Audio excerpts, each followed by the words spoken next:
আসসালামু আলাইকুম প্রিয় দর্শক। সামাজিক যোগাযোগ মাধ্যম ফেসবুকের নিউজ ফিডে যেই নিউজগুলো প্রচারিত হয় সেগুলোর কমেন্টস, পাল্টা কমেন্টস আপনাদের সামনে তুলে ধরা হয় আপনার মন্তব্য আশা করার জন্য। আমি প্রত্যেকটা নিউজ পড়ার ক্ষেত্রে ন্যূনতম কমেন্টসগুলো খুব ভালোভাবে পড়ার চেষ্টা করি। এখানে প্রত্যেকটা ভিডিওতে আমার উপস্থাপন করার ক্ষেত্রে ন্যূনতম 1 ঘন্টা করে সময় দিতে হয়।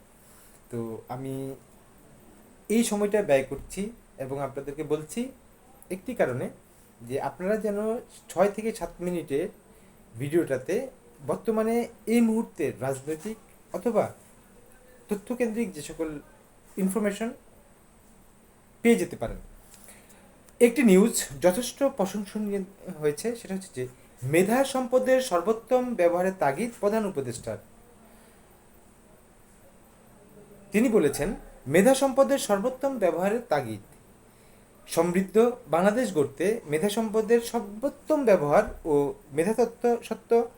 মেধা সত্ত্ব সংরক্ষণের সকলকে উদ্যোগী হতে হবে। বিশ্ব মেধা সম্পদ দিবস উপলক্ষে তিনি এক বাণীতে এই কথাটি বলেছেন।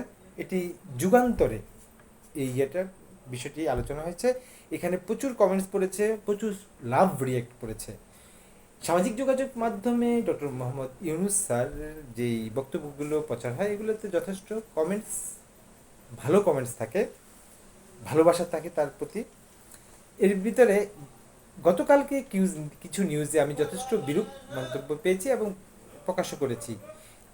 এর ভিতরে একটি কমেন্টস বলছে, এই জন্যই ইউনুস স্যারকে 10 বছরের জন্য ক্ষমতায় দেখতে চাই। তিনি 10 বছর ক্ষমতায় থাকলে বাংলাদেশ 50 বছর এগিয়ে যাবে। অর্থাৎ উনি তার কনফিডেন্ট এত ভালো লেভেলে যে একমাত্র বাংলাদেশ আগাতে হলে ইউনুস সাহেবকে দরকার। আরেকজন একটি নেগেটিভ কমেন্টস করেছে, সেটা হচ্ছে যে দেশের মেধাবী চোরও আছে, আগে আইন শৃঙ্খলা বাহিনীকে ঠিক করুন, মৌলিক অধিকারগুলো ঠিক করুন, তাহলেই দেশে সমৃদ্ধতা আসবে বলে একজন কমেন্টস করেছে।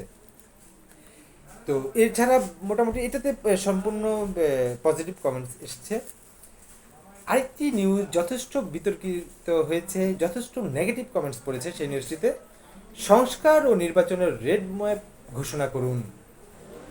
এই নিউজটিতে যথেষ্ট পরিমাণ হাহা রিয়েক্ট পড়েছে, কমেন্টস পড়েছে, ওনাকে চরম বকা দিয়েছে, দালাল বলছে।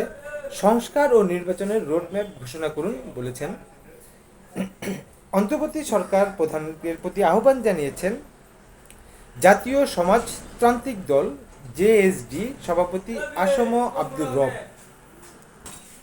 এই নিউজটিতে যথেষ্ট পরিমাণ বাজে কমেন্টস পড়েছে। এখানে সকল কমেন্টস শালীন না হওয়াতে আমি নিতে পারছি না, সরি। মোটামুটি আরেকটি নিউজ, এই নিউজটিতে যথেষ্ট পরিমাণ রিয়েক্ট পড়েছে, লাভ পড়েছে, কমেন্টস, পজিটিভ কমেন্টস পড়েছে যেমন, নেগেটিভ কমেন্টসও তেমন পড়েছে। মানে সমানে সমানে এই নিউজটিতে হয়েছে যে সংসদের আগে স্থানীয় নির্বাচন চাইলেন জামাতের আমির।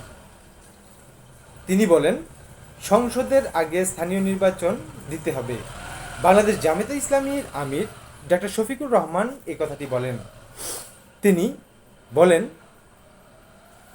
তিনি বলেন বর্তমানে নির্বাচন কমিশন বলছে তারা ইতিহাসের সবচেয়ে ভালো নির্বাচন উপহার দেবে।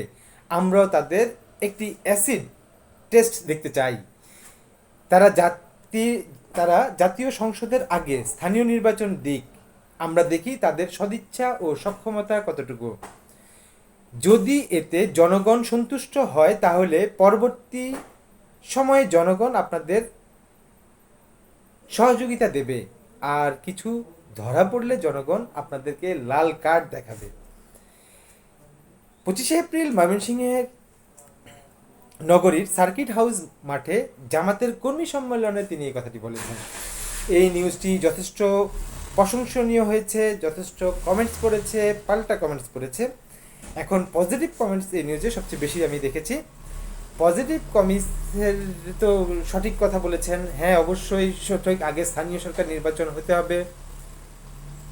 একজন বলেছে এটি একটি যৌক্তিক দাবি, আমি একমত। এর ভিতরে কিছু নেগেটিভ কমেন্টস পড়েছে, তুলনামূলকভাবে নেগেটিভ কমেন্টস কম। তারপরও সমানে কিছু নেগেটিভ কমেন্ট এসেছে, তিনি এরশাদের ফটোকপি, তিনি আরেক দালাল, তিনি আওয়ামী লীগের লোক, কারণ তিনি আওয়ামী লীগকে নির্বাচনে চায় তারা, তলে তলে তারা আওয়ামী লীগের সাথে সহযোগিতা করে, আওয়ামী লীগের সাথে সহযোগিতা তলে তলে যোগাযোগ করে, আবার বিএনপির সাথে করে, অর্থাৎ এভাবে করেছে। তো এরশাদের বিকল্প এরকম কমেন্টস করেছে।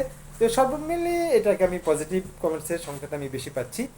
আরেকটি নিউজ প্রচুর সমালোচিত হয়েছে, সেটা হচ্ছে যে 2.5 কেজি ইলিশ বিক্রি হলো 14,000 টাকায়।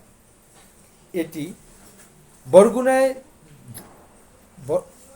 বরগুনায় বলেশ্বর নদীর মোহনায় 13,750 টাকায় পাইকারি হানিফ মিয়া মাছটি কেনেন। এই মাছটি কেনা নিয়ে এটাতে যথেষ্ট কমেন্টস পড়েছে, তবে এখানে নেগেটিভ কমেন্টসের পরিমাণ বেশি। তার ভিতরে একটি কমেন্টস পড়ি, সেটা হচ্ছে যে কে কিনেছে তাকে গ্রেফতার করা হোক এবং তার আয়ের উৎস কি সেটা দেখা হোক। আরেকজন কমেন্টস করেছে, আমরা সাধারণ মানুষ, ইলিশ মাছ তো দূরের কথা, ইলিশ মাছের গ্রানটাও পাই না।